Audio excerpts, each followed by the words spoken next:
When you writing a book, Dave? I'm writing. I also have a book. You know, I have a book called Culture Vultures. Yeah, What's it called? It's called Culture Vultures. I did. Have you ever looked at the hip hop motivations that I do? Yeah, absolutely. So me and Kenyatta did a book, and it's already written. He wrote it. We done with it, and I'm also giving it out in different ways. So it's gonna be an auditory experience as well.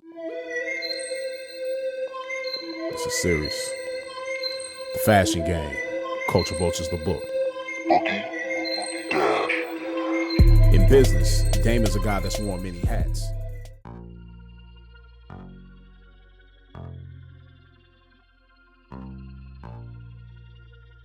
So you were asking if you're still with boxing management? Nah. I quit that a long time ago.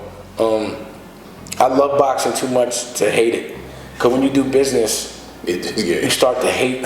You start to hate the people, right? The people, man. Listen, and that's another the thing. behind the scenes. But like this, it's an industry full of people that used to box, so they all think they can fight. They all be trying to do something. So no tough talk. The tough talk is not going to. Listen, I had to end up like it be boxing. I don't give a fuck about that boxing shit. You know, that's Berto. You know what I'm saying? I would fight you. Like if I felt you compromised my integrity or something, man, I'm gonna need a feeling. That's just how I was feeling. And you know, a lot of that happens in boxing. You know what I'm saying? In the business of like you can invest money in money. And the thing about a boxer is you can invest $1 million in a boxer and he wins 10 fights. If he loses that 11th, you got to start all over again. Damn. Now, if he wins that big fight and your contract's up, like it might be 1 or 2 years of a contract, 3 years, which is how long it takes to at least 3 or 4 years to get to a title, then they can walk away from you. Wow. So all the money you invested in them, it goes down the tube, and then you're leveraged. So a lot of that was happening, and then also, you care about your fighters. You don't want to never see nobody get hurt. You know what I'm saying? I saw a couple of my fighters, take L's that were like devastating, and it devastated me. You know what I'm saying? So it's a lot in that business. I'd rather just work out and know boxers and talk boxing. I'm a fan. Like the other day, Cam brought sent over who've been training. So I love boxing. So we fight in the backyard. I hurt my shoulders. I dressed them up, but then I had my son dress them up. That type of thing. But in the end time, my shoulders still hurt. I injured myself. You know what I'm saying? So I can't be a certain age and be wearing and tearing because the actual act doesn't hurt. It's the healing that hurts when you're older. Or anytime, when you break something or you hurt something or whatever, that part is the part that you have to think about. And Rocky was mad, like, that night, because she knew it meant she had to take care of me. So she had to ice my shoulders up still. I had to go get acupuncture the next day. She just knows it's a job to love me. She has to deal with my diabetes, my diet, my businesses, the luggage I got from my prior relationships. Right. If I wasn't such a catch, she'd be tight. If she ain't catch a whale, she'd be upset at me, Any other questions, gorgeous? It says, as a CEO, how does it feel to be an artist? I love it. But the only problem is, as an artist, when I see people that are supposed to be doing the administrative thing, I know when they're doing wrong. So I'll be like, yo, don't play with me. So even like I'm prepping a show at a network now, and I'm, the talent, but I'm knowing and I have concerns like an administrator. So I'm like, yo, I don't want to show up as an artist and then have to turn into an administrator, because when you're an artist, it's more about your emotion, it's what you feel, and you tend to overreact to things. So I know that if I'm in artist mode and I have to jump into business, I'm not going to be very pleasant on the business level, and I would prefer to stay happy as an artist. So I love being an artist. Thank you, Rocky, for making me embrace and confront my artistry without fear. Not worrying about being judged, because I don't do it for other people, I do it for myself. Right. And if I do, people like it, I love it, and if they don't, I don't give a fuck. You could love when people love you and not give a fuck when they don't. That's my whole motto. You love me, I love it. When you don't, I don't even acknowledge that you exist. Right. You know what I'm saying? Like, it doesn't matter to me. Yeah. It takes a lot to be an artist, because you have to be judged, but you're emotional. It's crazy. You can't be a professional, insecure artist, because not a professional insecure artist. You can't be a professional insecure artist. You trying to hash that one out?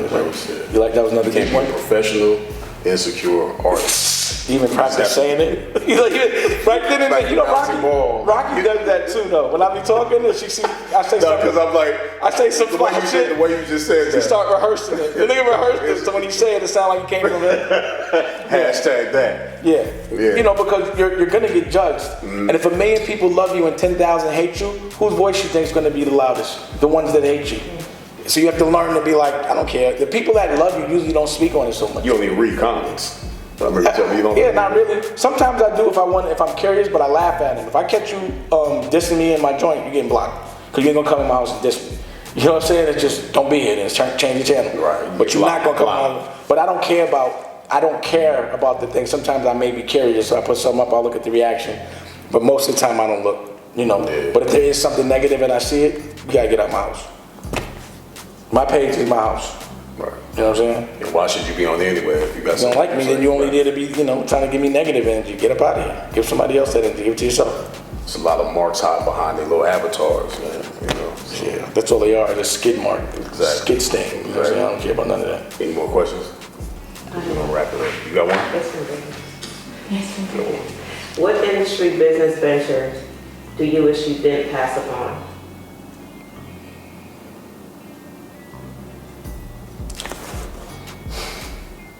I don't think that I've never passed up on a business. Like there's been businesses that I've heard about and just didn't do it, and then I saw that it blew up. But I still be like, I don't do nothing for money, so it don't matter to me if it blows up or not. You know what I'm saying? The rock box that time. Yeah, but I didn't pass up on it. You didn't pass up on it, but I remember you were like, It's too much you and money. Biggs was talking about it like, yo. With the rock boxes, I was competing with Apple, and they have like $1 billion. Wasn't that before? That was before Apple though. Really?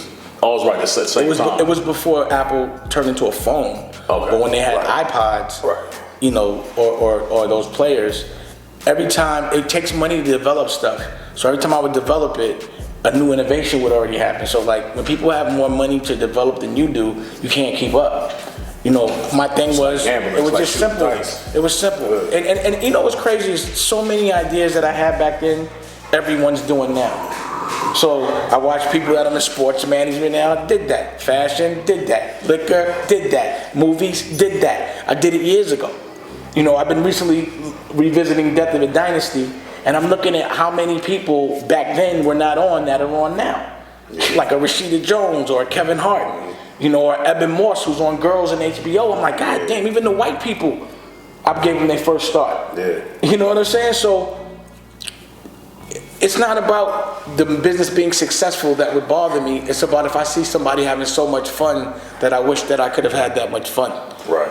You know, as y'all see, I don't do nothing for money, or else I'd still be in the music business. Right. If I would have stood in the music business for the last 20 years, I'm gonna just say this: everybody's lucky.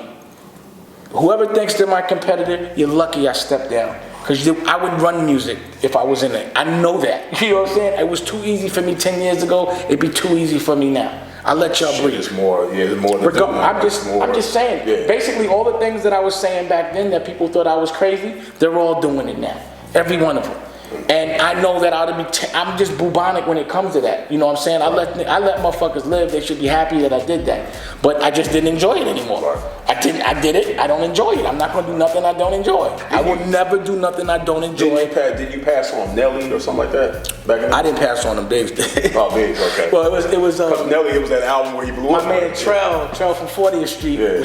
He told me like, man, I tried to get a tape to Biggs. He's supposed to give it to you, and I was like, damn, Biggs. You know, he said, you know, Yeah. whatever. But even still, I see Nelly, we cool, whatever. But I really don't enjoy running behind niggas. I don't care how many records they sell. Yeah.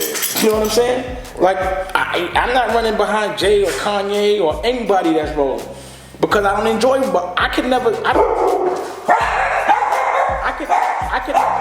could never be in a position where my existence depends on another man, especially in front of my girl. Like, I can't be up on the nigga for 20 years straight, moving when he moves. Like, what does your girl think about you? How do you feel about yourself where you be like, yo, I gotta wait for this guy to be happy to do something, or I have to ask him when I wanna go out, or this, that, and the third, or my whole life is dependent on him? How could you feel successful if your success comes from another man?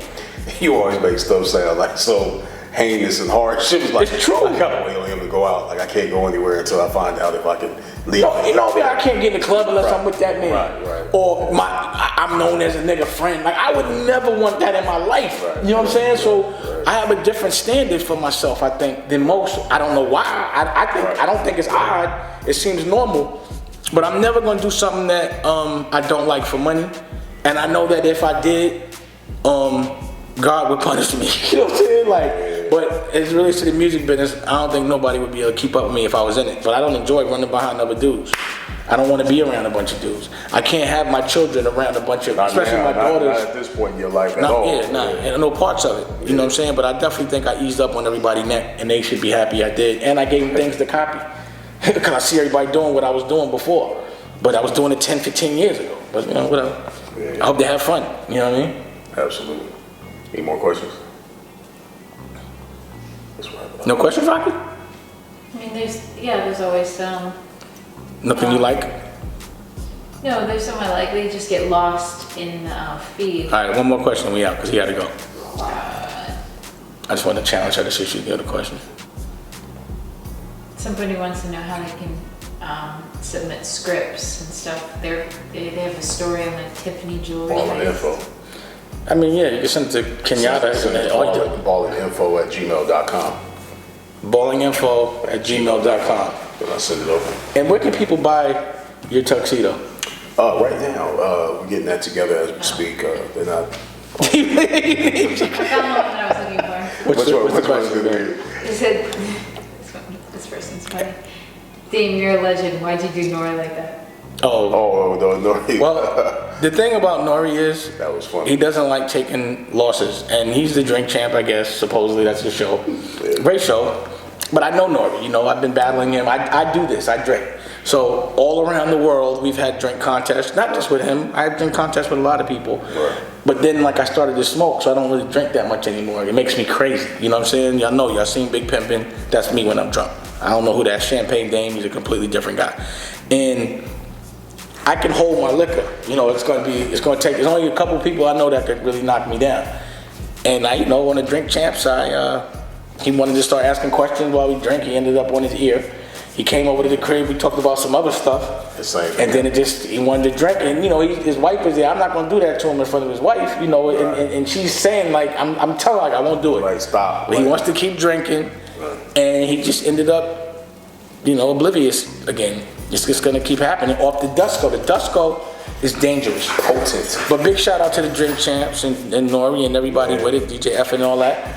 And I want to thank them for saving Nori's life the last time we were there, because they stopped it. Oh, they stopped. Oh, they got mad. No, we ain't doing this no more.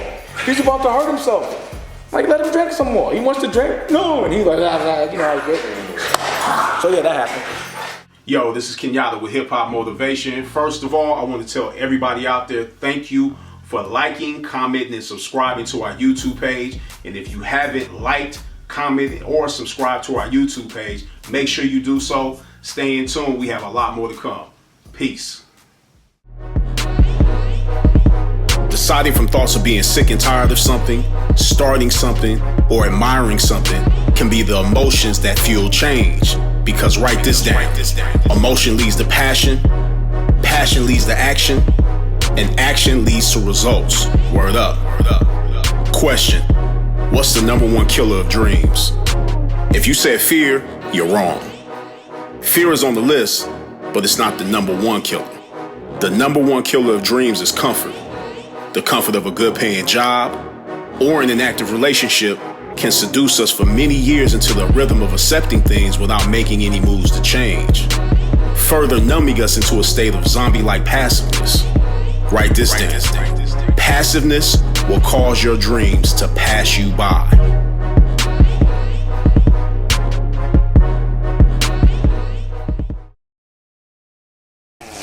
Dash thing. Nah, I don't want to chill out, bro. You know what I want to do? Believe in yourself. Build your own personal wealth. Then that becomes personal health. I think I'm rhyming. How about that? Everything go down here. Just gotta, know what I mean, be a little smart.